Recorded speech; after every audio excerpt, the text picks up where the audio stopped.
दोज़ख और जहन्नम में क्या फ़र्क है? दोज़ख के 7 दर्जे हैं। पहली दोज़ख का नाम है हाविया, जिसमें मुनाफिक जाएंगे।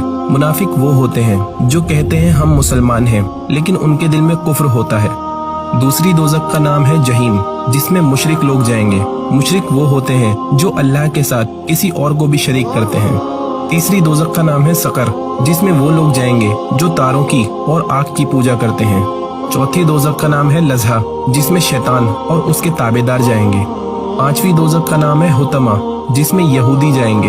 छठी दोज़ख का नाम है साइर, जिसमें ईसाई जाएंगे जो ईसा अलैहिस्सलाम को अल्लाह का बेटा बताते हैं। और सातवीं दोज़ख का नाम है जहन्नम, जिसमें रसूलुल्लाह सल्लल्लाहु अलैहि वसल्लम के गुनहगार उम्मती जाएंगे।